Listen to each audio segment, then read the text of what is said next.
Hace 30 años, la historia contada por un oficial de la NASA a un escritor llegaba a las librerías, convirtiéndose en un bestseller y provocando que muchos se preguntaran si ante ellos estaba una novela de ficción o un testimonial.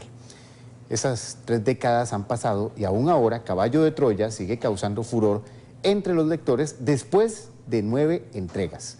Algunos que hasta ahora también descubren ese género. Está con nosotros su autor, Juan José Benítez, quien por primera vez visita nuestro país ya para promocionar un libro, pero me decía don Juan José que usted ya había venido varias veces a Costa Rica a investigar el fenómeno ovni. Juan José, muchas gracias por estar con NS11. Placer, muchas gracias. Le decía que usted, dentro de todo, usted es periodista primero que nada. Sí. ¿Y cómo se pasa de ser reportero en esos tiempos, hace ya más de 50 años que empezó usted la carrera de periodismo, a realizar investigaciones y a publicar libros que para muchos todavía no lo consideran como investigación, sino fantasía?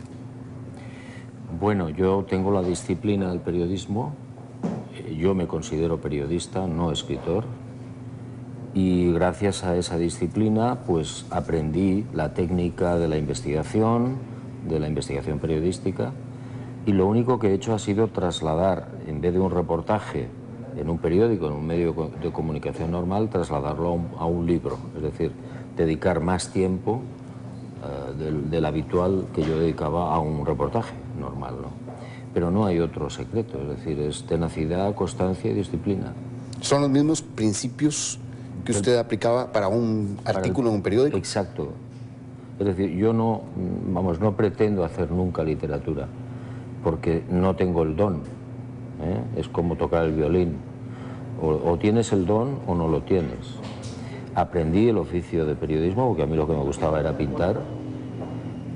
Me gustó, trabajé muchos años en el periodismo activo y luego ya dejé el periodismo y me dediqué a la investigación, que había hecho durante mucho tiempo, y el fruto de la investigación lo trasladaba a los libros, lo traslado a los libros. Estos son frutos de investigación, los 9 caballos de Troya, más... No exactamente en los caballos de Troya, porque yo ya dispongo de una información básica.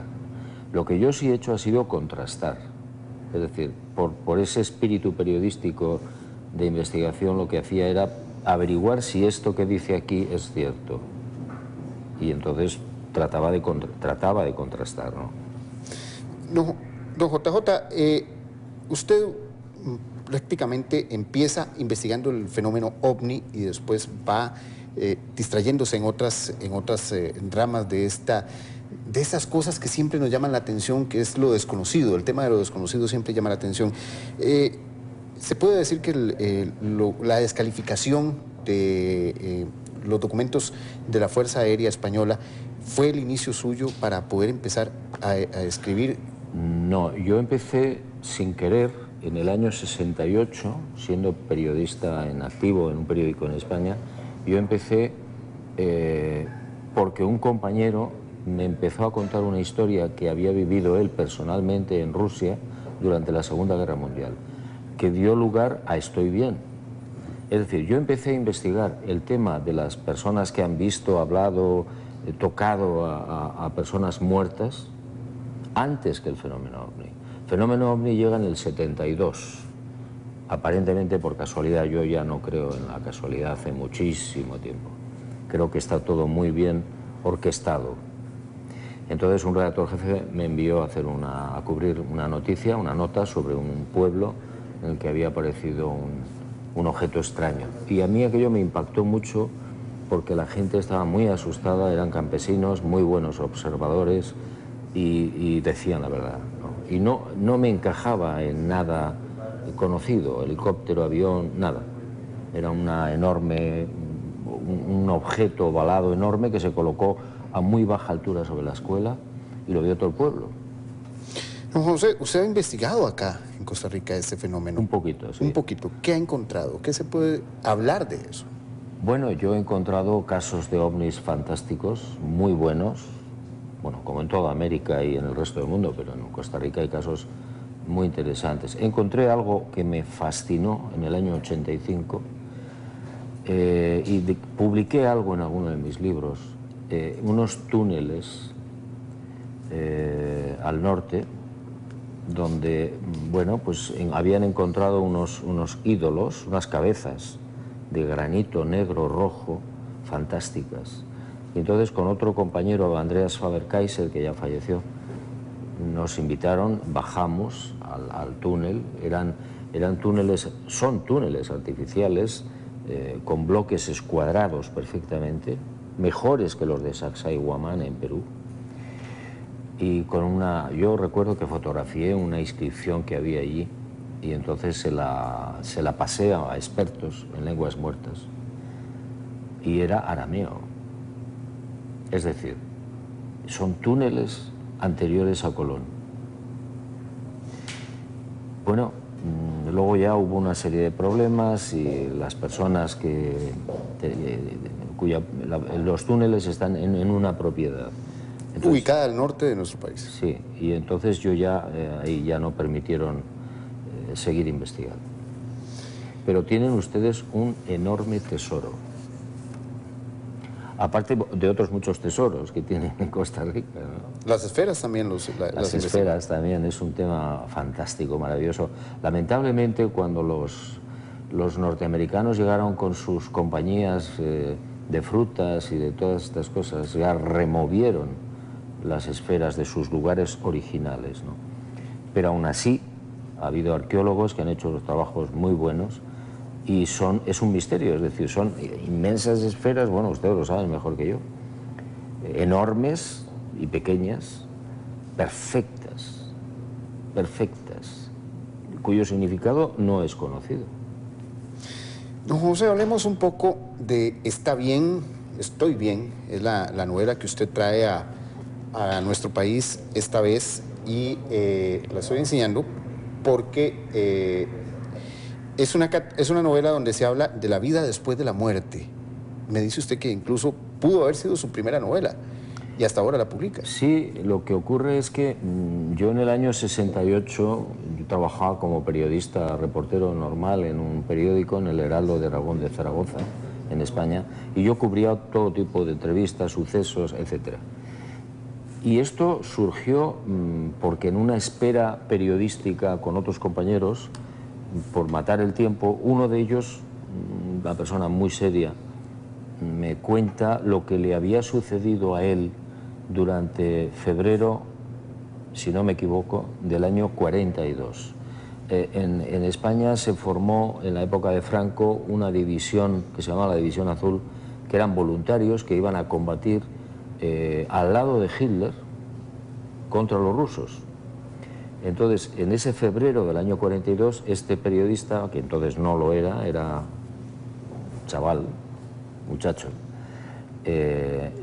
tuvo que llevar unos fulminantes desde una posición a otra posición. Unos cohetes para... Sí, los fulminantes sirven para los explosivos.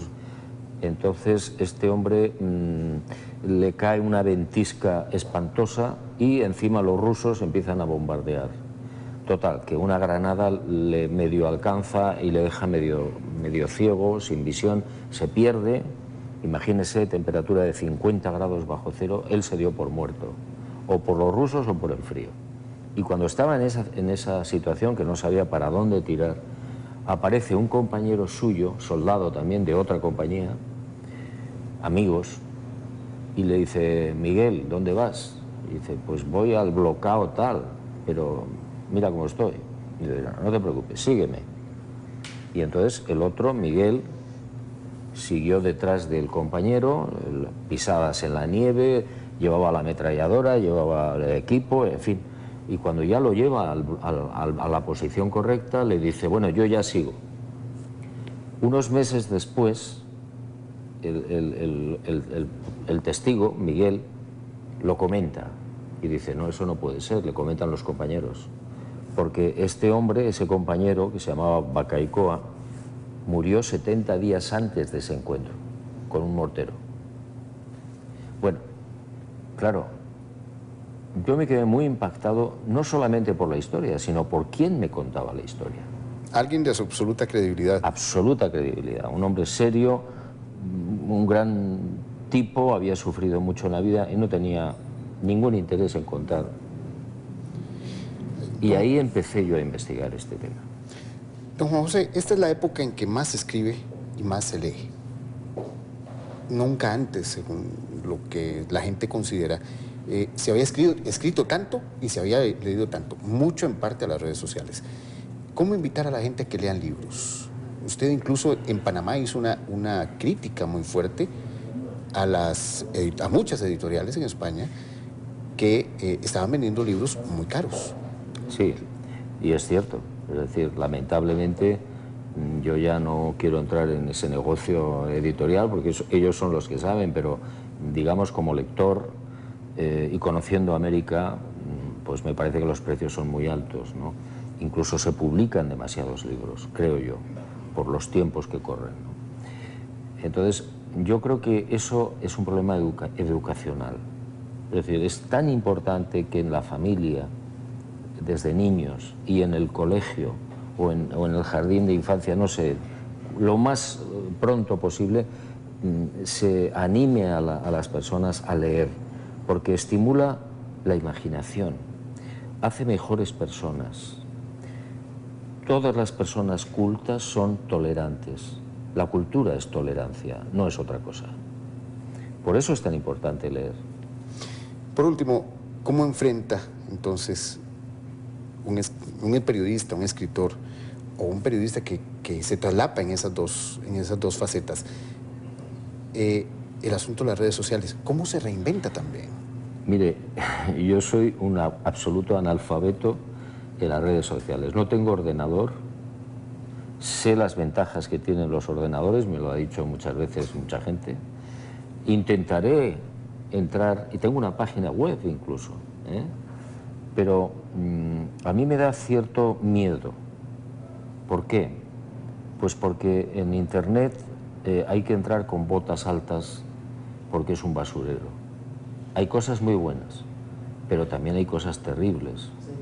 Entonces hay que tener mucho cuidado, hay que ser muy selectivo y ahí entra de nuevo el problema de la educación. Por último, José, usted tiene ya otros proyectos, además de Estoy Bien.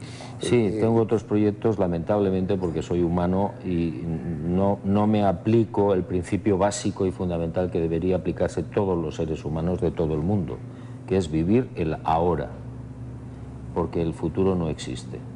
Entonces, por supuesto, tengo más ideas, más proyectos, más libros. Ya está entregado otro libro que se titula Pactos y Señales, que saldrá el año que viene, ¿no? Mire, yo le voy a contar, si tengo tiempo, una anécdota. Yo un día me senté, me hablaban tanto del futuro en la televisión, etcétera, que yo me senté en la puerta de mi casa, un día que no estaba Blanca, mi mujer, y dije, bueno, voy a esperar a ver si llega el futuro. Y estuve 2 horas y le aseguro que no llegó. Muchas gracias a don Juan José Benítez por haber estado acá con NS11. Hoy él se presentará o estará firmando algunos libros en la Librería Internacional en Multiplaza Escazú de 6 a 6:30. Mañana a partir de las 3 de la tarde en Multiplaza Curri de Abad. Y a partir de las 7 de la noche, mañana, estará en la Feria del Libro, parte de los invitados especiales de esta Feria del Libro que se lleva a cabo en la antigua aduana, que por supuesto, invitamos a todos para que participen.